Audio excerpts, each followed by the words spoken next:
Үзэгч та бүхнийхээ шинэ 7 хоногийн ажилд амжилт хүсье. Эрдэнэ төлөвлөрөө хязгаарлалтын төстэй компани Эрдэнэ телевизийн даваа гарагийн оройн мэдээллийн хөтөлбөр эхэлж байна.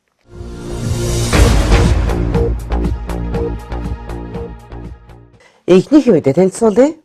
Эрдэнэ төлөвлөрөө удирдлагууд энэ сарын эхээр цэхэлцүүдийн уулзалтыг зохион байгуулж ажилчид санал хүсэлтээ илэрхийлсэн. Мөн мастеруудын зөвлөгөөнийг зохион байгуулж амжилтаа тодтогсон төлөвлөгөөт үзүүлэлтүүдээ балансын хурлаар хилцлээ.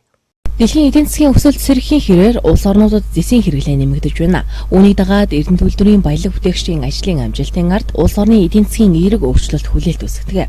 2016 оны 9 сарын байдлаар Лондонгийн металлын бирж дээрх 1 тонн цэвэр зэсийн үн $4863 тонносон бол энэ оны 9 сарын байдлаар $5948 болж 22%-аар нэмэгдэжээ. Зэсийн үнийн өсөлттэй зэрэгцээд Эрдэнэ төлөвлөрийн удирдлагын бодлого, ажилчдын хөдөлмөрийн үр дүнд технологи үйлдвэрлэлийн үзүүлэлтүүдэд 100-аас 160%-аар давлан биелүүлсэн байна. Оны эхнээс 16,212.6 тонн зэсийн баяжмал 1511,96 тонн молибдены баяжмалыг илүү үйлдвэрлэжээ. Эрдэнэ төлөвлөрийн 2017 оны эхний 9 сарын үйл ажиллагааны тайлангийн хурлаар үйлдвэрлэлийн үндсэн үзүүлэлт, төлөвлөгөөний биелэлт, оны төгсгөлд хүлээгдэж буй үр дүн, санхүү эдийн засгийн үзүүлэлт, геологийн хэдийн төлөв, хайгуулын ажил, бүтээн байгуулалттай холбоотой хөгжлийн асуудлууд, хөдөлмөрийн аюулгүй байдал, эрүүл ахуйн асуудлаар хэрхэн ажилласан тухай нээлттэй хэлэлцлээ. Үйлдвэрлэлийн хэлтсийн санаачлагаар 2016 оноос эхлэн дулааны цахилгааны төвийн өргөтгөлийн ажлын хүрээнд 2017 оны эхний 8 сарын байдлаар 43.7 сая төгрөг, 2016 оноос хойш нийт 156.2 сая төгрөгийн орлогыг компанид оруулсан. Мөн Эрдэнэ төлөвлөрийн хамт олон он гарцаар үйлдвэрлэл техникийн төлөвлөгөөд үзүүлэлтээ амжилттай биелүүлж 9 сарын хугацаанд улс орон нутгийн төсөвт 406 тэрбум төгрөгийн төвлөрүүлсэн амжилт гаргажээ. Ирээдүйд чиглэсэн чухал ажил бол геолог хайгуулын ажил юм. Энэ оны хувьд геофизикийн хайгуул, өргөнлөг дээж боловсруулалтын ажилд төлөвлөгөөний дагуу анхааран шинээр хөдрийн нөөц баялаг, орд газрыг нээн илрүүлэхээр зорин ажиллаж байна. Геологийн ажлын амжилтын дүнд Эрдэнэ төлөвлөр болоод хотын хөгжил, насжилт илүү нэмэгдэх боломжтой юм а.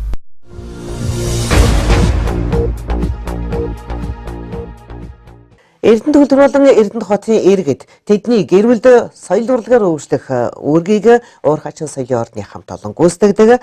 Тусгай хамт олон 39 жилийн өвд цагийн соёл урлагийн нээлттэй өнгөрсөн Бямбар их зохион байгуулж үзэгчдэд олон төрлийн бэлэг барилаа.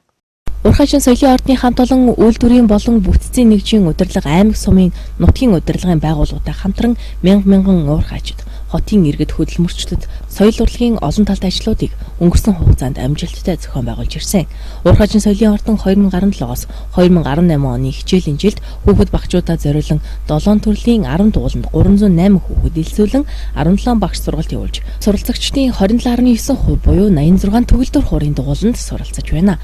Мөн соёл урлагийн болон гадны захиалгад 500-аад үйл ажиллагааг зохион байгуулж, давхарцсан тоогоор 180 мянгад хүнд үйлчилжээ. Үйлдвэрийн маань урлаг соёлын энэ ажлыг зохион байгуулах хүний нэг чухал нөөц нь бол манай үйлдвэрийн ардын авьяастан уран сайханчид байдаг. Бид ардын авьяастан уран сайханчдынхаа дунд дуу, хөгжим, бүжгийн чиглэлээр уран үеийн чуулга, уулзалт, сургалт, ярилцлага одоо ингэж зохион байгуулж энэ уран сайханчтай үйлдвэрийн 40 жилийн баярын хүндэтгэлийн концертанд бас тодорхой хэмжээний бүрэлдэхүүнийг оруулахаар ингэж төлөвлөж байна. За энэ жил бол 39 жилийн соёл урлагийн үйл ажиллагааныхаа нээлтийг өнөөдөр ингээд үзэгчдтэйгээ, уурхайчдтайгаа ингээд хийж байна. За 39 жилийн соёл урлагийн ажлыг бид бас олон өөрсдөө хийсэн үйл ажиллагааг тасралтгүй өдөр болгон явагддаг үйл ажиллагаагаа сурталчилж үзүүлж ингэж үзэгчдтэйгээ хамтдаа тэмдэглэж байна. Уурхайчин соёлын ордны хамт олон улсын драмын Эрдмийн театр, Хөлийн дөр бүжгийн чуулга зэрэг төвийн мэргэжлийн урлагийн байгууллагууд Эмоц, Шинэ үе, Маск продакшнуудтай хамтран ажилладаг. Энэ жилийн өвөл цагийн үйл ажиллагааныхаа нээлтэн зориулж нюанс хамтлагийг өрж 13-14-нд 2 удаагийн тоглолтыг эрдэмтчүүдтэй зориулж байна. Мөн энэ үеэр ахмадуудын бүжгийг зохион байгуулж хүүхэд багчуудын дунд зургийн уралдаан мөн зохион байгууллаа. Бага насны 6 насны хүүхдүүдийн дунд миний хайрт Өлөрийн Баатар сэдвээр гар зураг уралдаан зарлж байгаа юм. Өнөөдрийн байдлаар ер нь 150 гаруй хүүхэд бүртгэгдчихэд байгаа, 155 хүүхэд орж байна. За бид хүүхдүүдийг болоод өөрсдийнхөө хайртай Өлөрийн Баатар, хайртай амьтдын өөртөө одоо тэр зурх чадвараас гадна чөлөө сэтгэлгээ ертөнцийг олох үзлийг бас харахыг хичээж энэ зургийн уралдааныг хийж байна. Цаашид орон нутгийн театр чуулгын сонгодог урлаг 2017 наадамд оролцож, уул уурхай салбарын 95 жилийн ан хүндэтгэлийн концертыг Улаанбаатар хотноо тоглож, уламжлалт соёл урлагийн ажлуудаа явуулахын зэрэгцээ 2018 онд Эрдэнэ төлөвлөрийн 40 жилийн ой өгсөн соёл урлагийн ажлын хүрээнд соёлын хэрэгцээ 2018 хөтөлбөр Ахмадын урлагийн наадам илгээлтийн эзэд анхдагчдыг алдаршуулах 13 цэхийн 40 жилийн ойг тэмдэглэх ойн баярын хүндэтгэлийн концерт Бисрэг наадам Улаанбаатар хотод Эрдэнэ төлөвлөр 40 жил өдөрлөг зэрэг томоохон 20 гаруй арга хэмжээг зохион байгуулахаар төлөвлөж байна.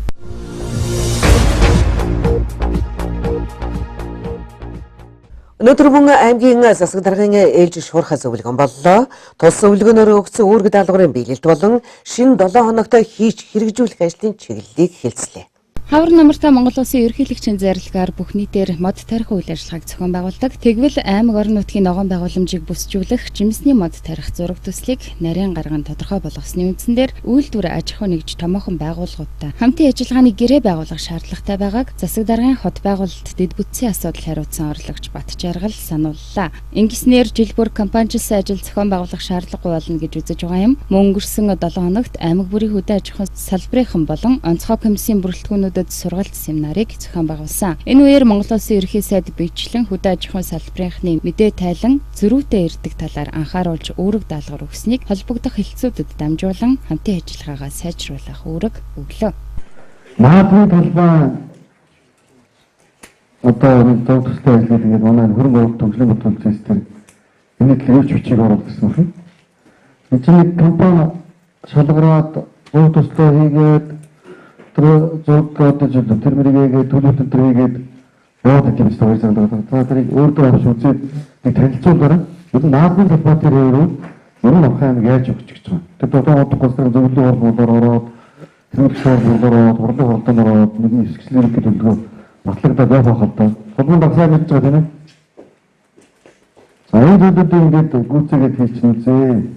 Мөн өнгөрсөн 7 хоногийн шуурхай уралдаанаар өгөгдсөн үүрэг даалгаврыг Эрдэнэ тус Улаан дүгээх сүлжээ орон нутгийн өмчт хувьцаат компани сайн гүйцэтгсэн талаар сайшаа мэдээлсэн юм. 400 гаруй халаалт дулаантай холбоотой санал гомдол ирснээс 300 гаруй санал гомдлыг хаяг нэг бүрчлэн шийдвэрлэн барагдуулсан байна. Харин Орхон аймгийн хувьд наадмын төв цэнгэлтгийг даган бүтээн байгуулалт дэд бүтцийг шийдвэрлэхээр олон арга замыг эрэлхийлж байгаа. Тэгвэл энэхүү хөгжлийн зураг төслийг хариуцсан аж ахуй нэгж гаргах мөн 7-гийн А хорооллын зам өргөдөлийг үүрэг хариуцлагын байгууллагууд дөрвтэй арга хэмжээ авч шийдвэрлэх мөн орон сууцны оршин суугчдын хувьд халаалт дулааныг шийдвэрлэжээ. Тэгвэл одоо дулаан алдагдлаа өөрсдөө хувийн зохион байгуулалтын үндсэн дээр бууруулж ажиллахыг Баян Өндөрсөмийн засаг даргад аймгийн засаг даргын урлагч Төвшин Жаргал даалгалаа.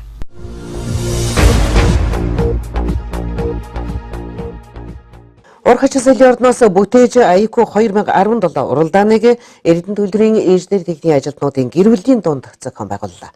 Өнгөрч амралтын өдөр зохион байгуулсан тус уралдаанд цэг хэлтсийн төлөөллүүд идэвхтэй оролцож бүтээлч сэтгэлгээгээ уралдууллаа. Эрдэнэ төлөвлөрийн ажилчид тэдний гэр бүл чиглэсэн соёл урлагийн олон талд арга хэмжээг ургаажин соёлын ордны соёл олон түмний сектороос тогтмол зохион байгуулдаг. Энэ удаад соёлын ордны арга зүйчид Эрдэнэ төлөвлөрийн инженери техникийн ажилчдын гэр бүлийн дунд анхудаа бүтээлч АИКУ 2017 уралдааныг зохион байгууллаа.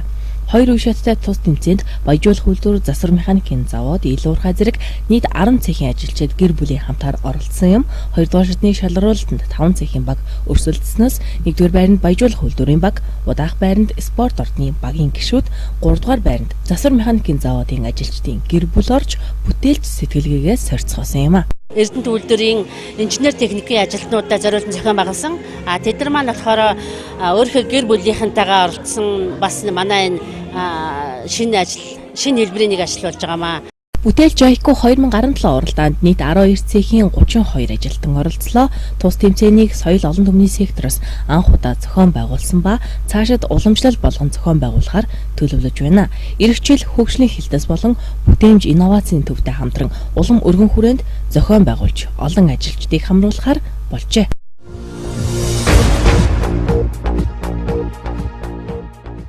Дэлхийн зах зээл дээрх сүүлийн үеийн зэсийн үнийн хашийн мэдээллийг Эрдэнэ төлөвлөрийн худалдааны хэлтсээс ирүүлснээр хүргэж байна.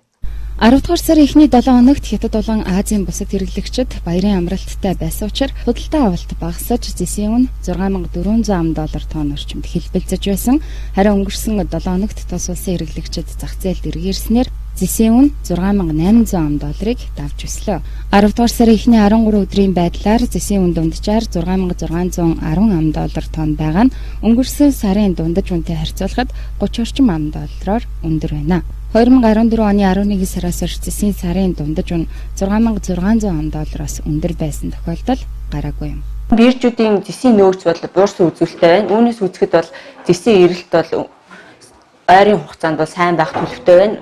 Зэсийн үнийн түвшин ч гэсэн мөн нааштай үзүүлэлттэй байх төлөвтэй байна.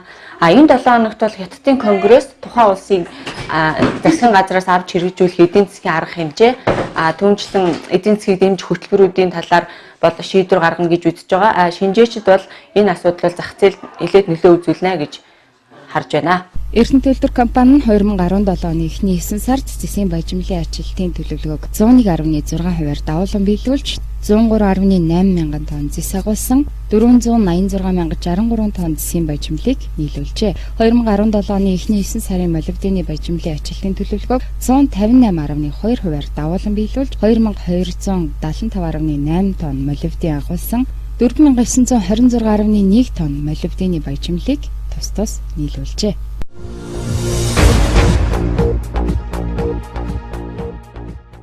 Эрдэнэ төлбөрөөр тогтмол хэвлэлийн өнөөгөр нь саяны 700 дахь дугаар өнөөдөр хэвлэг дангарч унших таны гарт очиж байна. Өнөөгийн эрдэнэт сонин тэргүүн өрөндөө 700 дахь дугаарт зориулсан сонины редакцийн зурвас Монгол Оросын найрамдлын өдрүүдэд зориулан баяжуулах үйлдвэрээс Орос мэргэжилтнүүдийнхээ дунд минутанд хэн олон монгол үг хэлэх вэ тэмцээн Элегас таслуур суйрлуулав илүүдэлжинг усан спортоор бууруулан зэрэг мэдээлэл Эрдэнэ төлбөрийн ерхий захирлын А571-ийн дот тушаалаар эргэлтийн усны ган хоолой суйрлуулах онцгой даалгаврыг хэрхэн биелүүлсэн талаар техникийн хэлтсийн тэргүүлэх мэргэжилтэн очир утаас авсан тодруулгыг нийтэлжээ. Түүнчлэн сонины 1-2 дугаар нүрт үйлдвэрлэлийн хөдөлгөгч хүч болсон майструудын зөвлөгөөнөөс хийсэн сурвалжлага нийтлэгджээ. Мөн Эрдэнэ төлбөрийн нээлттэй ажлын байрны сонгон шалгаруулалтыг сонины 2 дугаар нүрт нийтээсэн байна. Сонины 3 дугаар нүрт баяжуулах үйлдвэрийн бүтээмж чанарын сервис дугуйлангийн ахлагч өргөн нутаглах хэсгийн тоног төхөөрөмжийн засварчин Будаевтай хийсэн Эрдэнэ төлбөрт бүтээмжийн хөдөлгөөн өрнөсөн нь үйлдвэрт ажиллагчдад ач тусаа их өгсөн гарчигтай ярилцлага, их барилгын хэлтсийн инженер Баярмаагийн тухай Эрдэм оюун төгс эгэл даруухан инженер хүрэг нийтлэгдсэн байна. Өнөөгийн Эрдэнэт сонин арын нүртээ автотээврийн байгууллагын хүнд даацын машин механизмын хэсгийн карасын жолооч банзрагчийнхаас сурвалжилсан гоё айлын эзэн материал Эрдэнэ төлбөрийн нээлттэй ажлын байрны сонгон шалгаруулалтыг тус нийтэлжээ.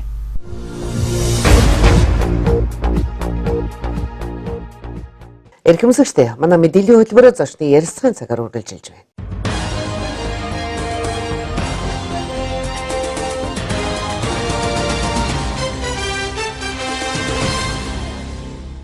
Сайн байцгаана нархан үзэгчдээ та бүхэнд орой минь төргий Эрдэнэ төлбөрийн Эрдэнэ телевизийн мэдээллийн хөтөлбөр өдрийн зочны ярилцлагаар үргэлжлэн хүрч байна. Өнөөдөр манай студид Ил Уурхаан хөдөлмөрийн аюулгүй байдал эрүүл ахуйн инженер Баярсайхан хүрэлцэн ирээд байна. Танд орой минь төргий. За танд орой минь төргий. Тэгэхээр 1976 оны 10 сард хөдрийн Ил Уурхаан анх ашиглалтанд орж хөдөр боловсруулах үйл ажиллагаа эхэлжсэн төвхтэй байдаг. Тиймээс бас хөдрийн Ил Уурхаан төлөөлөл олгож бас таныг студид урьсан байгаа юм. За бид бол мэдээж Эрдэнэ төлбөрийн нөхөн сэргээлтийн талаар ярилцах болно. Тэгэхээр ер нь нөхөн сэргээлт гэж юу юм бэ? Нөхөн сэргээлт нь Эрдэнэ төлбөрт хэр чухал юм? Эрдэнэ төлбөрийн нөхөн сэргээлт хэрхэн явагддаг талаар хоёлаа ярилцаж эхлэе. За манай Ил Уурхаан дээр бол 2007 оноос хойш биологийн техникийн нөхөн сэргээлт хийж эхэлсэн байгаа.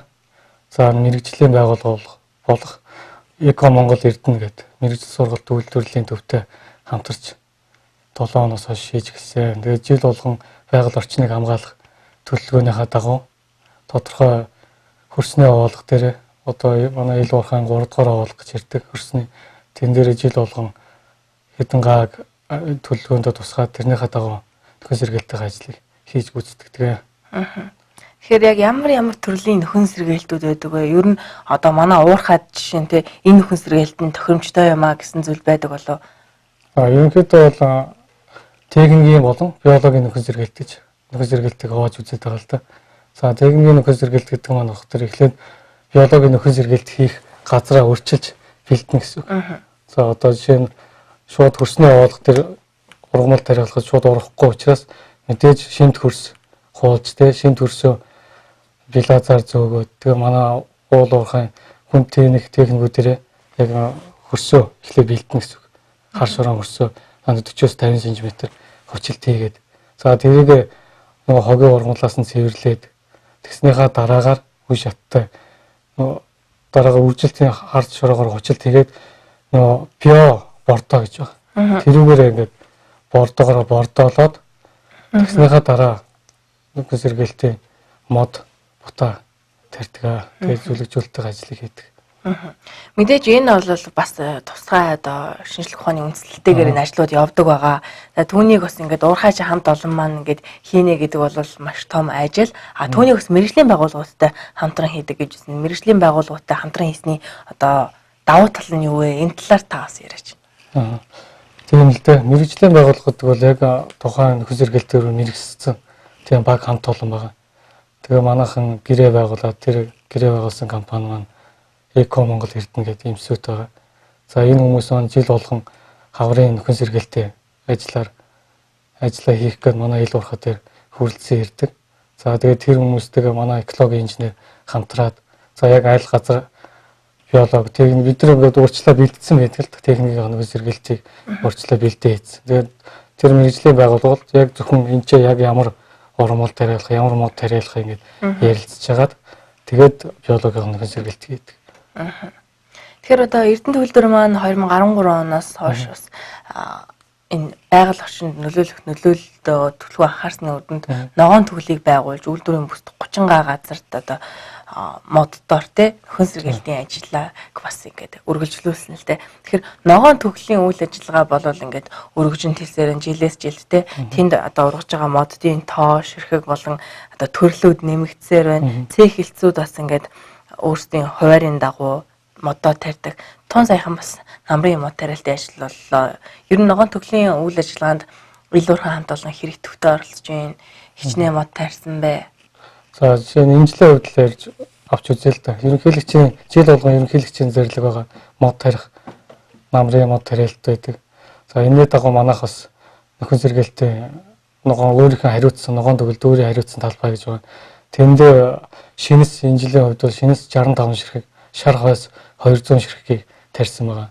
За мөн бас уулнаас мод шилжүүлэн суулгах ажил бас давхар гүйцэтгэдэг байгаа. За тэгээ энэ 40-50 мод тарьсан байгаа. Нөхөн сэргээлтийн ажил бол тийм ч амаргүй зүйл биш. Тэгэхээр хоёр ярьж байсан үүнийг хийхэд тодорхой хэмжээний мэргэжлийн хүмүүсээс гадна мэргэжлийн хүмүүсийн заавар зөвлөгөө зайлшгүй чухал туршлагын талаар л асуух гэдэг юм л да. Тэгэхээр дотоодын бусад уул уурхайн үйлдвэрлэл эрхэлж байгаа газрууд маань байгууллагууд маань хэрхэн анхаардаг юм бол ер нь манайх түүнтэй харьцуулахад хэр байдаг юм бол уул уурхайн жишг үйлдвэрлэл гэдэг утгаараа бас эндээ илүү анхаарч байгаа байдлыг судалгаа шинжилгээгээр ч юм уу те ер нь ингээд та бүхэн дотоодын туршлага солилцох ажлуудаа яаж зохион байгуулдаг вэ? За манайх хөдөлмөрийн аюулгүй эрүүл ахуй байгаль орчныг хамгаалах хэлцтэйгээ хамтраад яг нэг мэргэжлийн хүмүүс байгаа. Тэдэртэйгээ хамтраад энэ төлөвлөгөөгөө бас зохиодог л доо. Яг энэ жил одоо ямар нөхөн сэргээлттэй ажил хийж гүйцэтгэх хүн. За тэгээд бас гадны ижил төстэй уул уурхайн компаниудтай бас туршлага солилцох зүйлүүд бол гарна л да. Мэдээж. Тэгээд яг энэ ажлынхаа хүрээнд хамтарч ажиллаад явдаг. Тэгэхээр одоо энэ илүүрхай нөхөн сэргээлтийн хүрээнд хичнээн төрлийн ямар моддыг ер нь оолгууд дээр ч юм уу те ер нь одоо цехийнхаа бүсэд за тэгээд илүүрхай зэрэгэлдэх газруудад тарьж ургуулад байна. Ер нь ургалтын явц хэрвээ одоо бүгд мэддэг боллоо шүү дээ. Зөвхөн мод тарих гэдэг бол тариад орхих биш те явцад нь анхаарах зүйл бол нийт одоо ажлын хамгийн том чухал хэсэг гэж. Тэгэлгүй яг энэ дээр мэдээж мэргэжил сургалт үйлдвэрлэлийн төвтэй хамтарч ажилладаг гэсэн. Энэ улсууд маань яг нөгөө хаврынхаа нөхөн сэргээлтийн ажлыг хийгээд бидэрт ингээ хүлээлгээд өгнө. Бид нар хүлээж авсан мэдээж зуны туршид услага, тордлогоо, арчилгааг бол хийж явдаг. Яг нөгөө цэгийнхаа эсгийнхаа хамт олоныг татаа оролцуулж байнгын туслахаа хийж тэгээ урахгүй байгааг нь солиддог ч юм уу тиймэрхүү нөхөн сэргээлтийн ажлыг бол байнга хийж явдаг. Тэгэхээр нийт хичнээн мод нийт ямар модууд байна бас 2007 оноос хойш 30-аад газар нөхөн сэргээлтийн ажлыг 3 дугаар агуулга дээр хийж гүйцэтгсэн байна. За жишээ нь 17 оны хувьд болох тэр 1.4 га. Одоо тэр 3 дугаар агуулгын нөхөн сэргээлтийн ажлын талбай бол ерөнхийдөө хязгаарлагдаж байгаа. За тэгээд өөр бид нар нөгөө гуурхахаа иргэн тойронд сул газрууд дээр бас нөхөн сэргээлтийн ажлыг гүйцэтгээд явж байгаа. За яг энэ жилийн хувьд болох тэр яг ил уурхаан засварын хэсгийн яг хажуу талбай байгаа. Тэрэн дээр 1.4 гад биологийн нөхөн сэргээлт ажил хийсэн. Энэ дээр шинс болох тэр 2738 ширхгийг тарьсан. Шар хаас 200 ширхгийг тарьсан. Тэгэхээр ер нь энэ овоолгууд дээр мод тарих нь яг ямар ач холбогдолтой юм? Одоо тариагүй байх үеэс те тарьсны дараа ямар өөрчлөлтүүд гардаг юм? Энэ талаар бас та манай үзэгчдэд тайлбарлаж өгөөч. За бас нөгөө экологийн хувьднаас бас хариуцлага гэж байх хэрэгтэй. Бид нар мэдээж энэ ашигт болтолыг авч байгаа. Тэрнийхээ хэмжээгээр нөгөө хөрсний овоолгууд үүсэж байна. Балансын болон балансын бус өдрийн овоолгууд үүсэж байна. За энэ дээр хөрсний овоолго дээр нөхөн сэргээлт хийснээр эргээд нөгөө нэг байгалийн унган дөрөхт нь дөхүүлэх тийм ач холбогдолтой байгаа юм л да. Тэгэхээр мэдээж одоо үйлдвэрийн ажил бүгд төлөвлөгөөгөөр явдаг. За энэ үйл ажиллагаа шигсэн мэдээж төлөвлөгөөр явдаг гарцаагүй. Тэгэхээр 2017 онд ил уурхай нөхөн сэргээлтийн ажил хичнээн одоо ажлууд ч юм уу те хичнээн төсөв зарцуулсан ямар төлөвлөгөөг боловсруулсан юмсан. Одоо бол он дуусгаад те баггүй хугацаа үлдээд байна. Ер нь бол энэ жилийн ажлыг дүгнж хэлэхэд бол бас боломжийн хугацаа гэж үзэж байна л да. Тэгэхээр ямархуу төлөвлөгөөний биелэлтэнд хэр хүрчээж байна. За төлөвлөгөөний биелэлт бол бараг 100% гэж хэлж болно. Бид нар яг төлөвлөгдсөн нөхөн сэргээлтийн талбайд нөхөн сэргээлтийг гүйцэд хийсэн. Ногоон төглөхийн хариуцсан талбайдаа муу ялгаагүй мод шилжүүлэн суулгаж, уургалт арчилгаа дордлогыг цаг тухайд нь хийгээд явж байгаа. Ингээд бол 100% биелсэн гэж хэлж болно. Таны хувьд бол энэ байгаль орчин одоо нөхөн сэргээлтийн ажлуудыг хариуцахаас гадна хөдөлмөрийн аюулгүй байдал, эрүүл ахуйн те Эрдэнэ үйлдвэрийн тэргүүний зорилтолсон энэ чиглэлээр ажлыг бас цэгийнхаа одоо хариуцсан ажиллаж байна. Тэгэхээр одоо улирлын шалгуулалтанд одоо та бүхэн амжилт гаргасан байсан. Ер нь энэ талаарх мэдээлэлээр бас ярилцлагын төгсөлд үзэгчдээ хөдөлмөрийн аюулгүй байдал, эрүүл ахуйн чиглэлд ил уурхайн хамт олон хэрхэн анхаарч ажиллаж байгаа талаар ярилцъя. Манай ил уурхайн хөдөлмөрийн аюулгүй байдал, эрүүл ахуй байгаль орчны алба гэж байгаа. За манай орлогч дараагаар гандуулах гэдэг хүн байгаа. За би өөрөө хаб инженер. За манай мониторинг инженер гэх мөнгө хот гэж залуу. За эколог хариуцсан бас ганс өх гэдэг залуу байгаа. За ийм дөрвөн хүний бүрэлдэхүүнтэйгээр ажилладаг. За тэгээд энэ улирлын хабын улирлын шалгуулалтан дээр сүүлийн 2 улирал манай цех 1-р байранд орсон. Ийм амжилттай явж байгаа. За онцлог гэж хэлэх юм бол одоо энэ 2017 оны 6 сараас яг ил уурхайн засварын хэсэг дээр ноцтой эрсдлийн удирдлага хөтөлбөрийг хэрэгжүүлээд амжилттай явж байгаа. Тэгэхээр бас хөдөлмөрийн аюулгүй байдал, эрүүл ахуйн чиглэл ч гэсэн одоо энэ жилийнхаа тий ажлыг дуунахад бас мэдээж төлөвлөгөөнийхөө дагуу за төлөвлөгөөд агуулan биелүүлсэн зам ингээд ажлын амжилтаар дүүрэн ингээд дуусч байгаа гэдэгт итгэлтэй байна. За тийм ээ. Ерөнхийдөө бол төлөвлөсөн бүх зүйлээ хийсэн байгаа. За баярлалаа. Бидний ялгааг хүлээн авч ирж студид хүрэлцэн ирж те хөдрийн ил уурхайн нөхөн сэргээлт болон за байгаль орчин за тэгээд хөдөлмөрийн аюулгүй байдал, эрүүл ахуйн чиглэлээр мэдээлэл өгсөн танд их баярлалаа. Та бүхний ажил өс өндрөөс нь амжилтыг хүсье. За баярлалаа. Та бүхний ажилтсан өндөр амжилт хүсье. Баярлалаа үзэгчдээ. Мэдээллийн хөтөлбөр үргэлжилж байна. Өнөөдөр өдрийн зочноор ил уурхайн хөдөлмөрийн аюулгүй байдал, эрүүл ахуйн инженер Баяр сайхан оролцлоо. За 76 оны 10 дугаар сард бол мэдээж одоо хөдрийн ил уурхайн үйл ажиллагаа эхэлж байсан түүхэн цаг хугацаа байгаа. Тиймээс нийт одоо ил уурхайн ажилчдаас та бүхэнд баярын мэндийг хүргэе. Мэдээллийн хөтөлбөр үргэлжлүүлэн хүлээн авч үзнэ.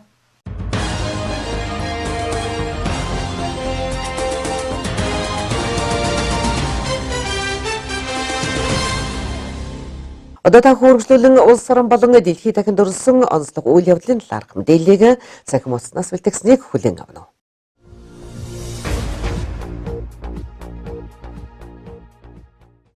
Бурхны шашныг шинжлэх ухаантай хослуулсан судалсан эрдэмтэд чуулсан байна. Номын 3 хүрдэн сангаас буддын мэдлэг ухаан ба орчин үеийн шинжлэх ухаан сэдвээр эрдэмшлэгээний 3 дахь удаагийн хурал боллоо. Энэ удаагийн хуралд Монгол улсын ерөнхийлөгчийн дэмжлэгээр зохион байгуулагдж байгаа бөгөөд хуралд эрдэмтэд, судлаачид, оюутан, залуус, лам хувиргууд, олон нийтийн 400 орчим төлөөлөгчид оролцсон байна. Монголчууд бидэнд хэдэн сууны туршид оюуны сэтгэлгээнд бий болсон Бурхны шашны мэдлэг ухааныг хэдэн 10 жилийн түүхтээ шинжлэх ухааны онол арга зүй практикта харьцуулан судалж байгаа нь энэ хурлын гол онцлог юм биш. Номын 3 хүрдэн сангийн тэргүүн батаа хэлсэн байна. Хурлын гол үр дүн нь уламжлалт Бурхны шашныг шинжлэх ухаантай хослуулан судлаад гаргаж байгаа юм. Тус урлын хүрээнд төв үзэл ба квант физик, Бурхны шашны бясалгал ба тарих судлалын шинжлэх ухаан, уламжлалт ба орчин цагийн одон зурхай ангаах ухаан, орчин үеийн боловсрол, буддын ёс зүй гэсэн 4 сэдвээр эрдэмтэд, судлаачид буддын гүн ухааны өндөр мэдлэгтэй лам хургууд илтгэл тавилаа.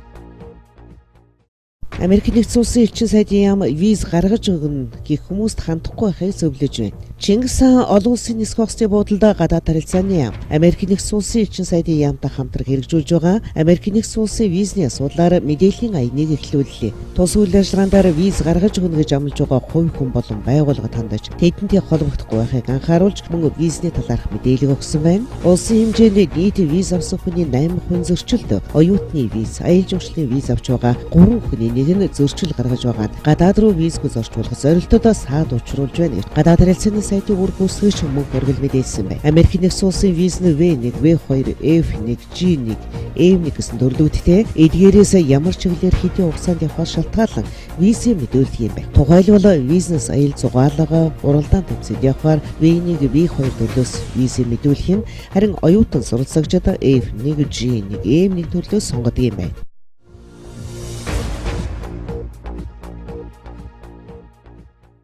Зөрчлийн хууль хэрэгжижигснээс хойш торгуулсан хүний тоо 33.5%-аар нэмэгдэжээ.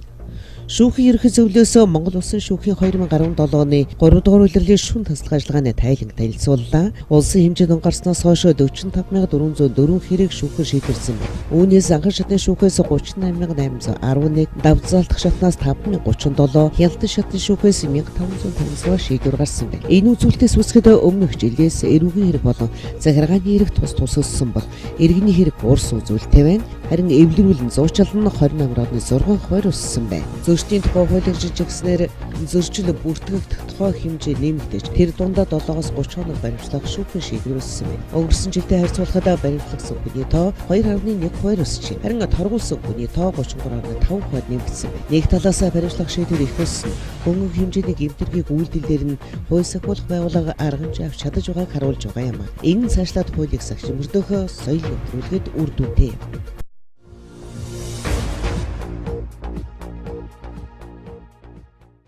Төвшин баяр аварга үн бүлхүүжингийн дэлхийн авраг шалгаруулах тэмцээн зодоглоно. Олон улсын жоо бүхий холбооноос үн бүлхүүжингийн дэлхийн авраг шалгаруулах тэмцээнийг 11-р сарын 11-ээс 12-нд Мароккод зохион байгуулах болсноо зарлалаа. Хамгийн өндөр шагналын сан буюу 500,000 евро амссан тус тэмцээнд төрүүлсэн эрэгтэй эмэгтэйчүүд тус бүр 100,000 евро хүртэнэ.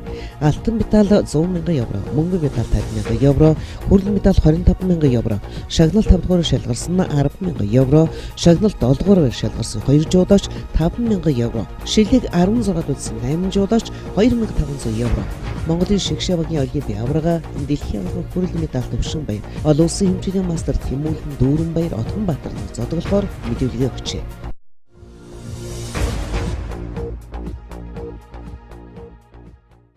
Хятадын анхны сансрын станц удахгүй дэлхий рүү унана. Хятадын анхны сансрын станц болох Чиангуд нэг эх саруудад дэлхийн агаар мандалд орж ирэх гэж байна. 2011 онд дэлхийн тойрог замд оруулсан Тэнгэрийн орон хэмээх энэхүү станц нь бүгд наримдах Хятад улсын өөрсдийн бүтээсэн анхны сансрын лаборатори юм. 10.3 м урттай станцын даалгавар өнгөрсөн он дууссан бөгөөд 2016 оны 3 дугаар сард холбоо тасарсан байна. Одоо станц Ажим Ажмаар тойрог замд багассаар ойрын хугацаанд дэлхий рүү унах юм.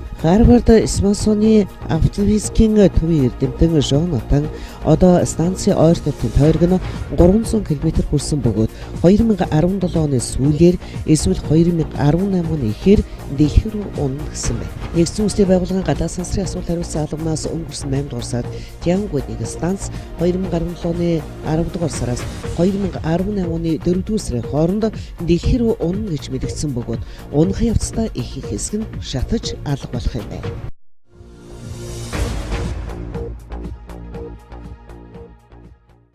Дубайн цагдаа нисдэг мотоцикл ундаг болно. Ирээдүйн хот болох зорилготой Дубайд нисдэг такси туршиж нисэх бодлон царай таних систем нэвтрүүлсэн бол тун удахгүй цагдаагийн алба нь нисдэг мотоциклоор эргүүл хийдэг болох нь. Тансаг ингэллийн спорт машинууд, эргүүлийн дрон, робот цагдаатай Дубайн цагдаагийн алба Оросын зэвсэг үйлдвэрлэгч Kalashnikov концерны хөгжүүлсэн нисдэг тээврийн хэрэгслийг ашигладаг болох юм байна. 270 кг-ийн даацтай нэг удаа цэнэглээд 25 минут тасралтгүй ажиллаж чадах энэхүү нисдэг мотоцикл 70 км/цаг хурдалж чадна. Түүнчлэн шаардлагатай тохиолдолд 6.5 км радиус дотор өөрөө нисэж чаддаг юм байна.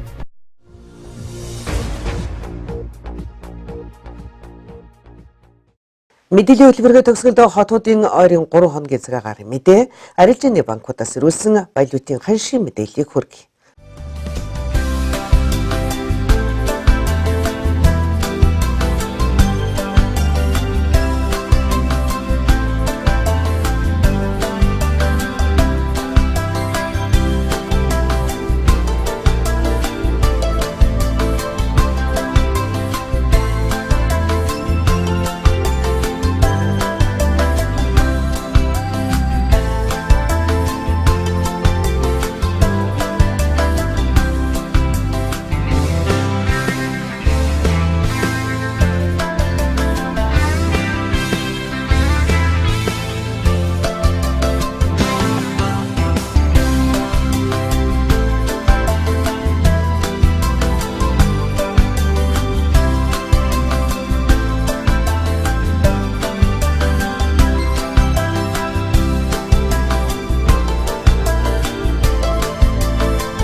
Эрхэм үзэгчдээ, Эрдэнэ телевизийн даваа гарагийн оройн мэдээллийн хөтөлбөр өгөр өндөрлөж байна. Бидэнтэй хамт байсан үзэгчид та бүхэндээ баярлалаа. Та бүхний маргааш ажилд амжилт хүсье. Баяртай үзэгчдээ.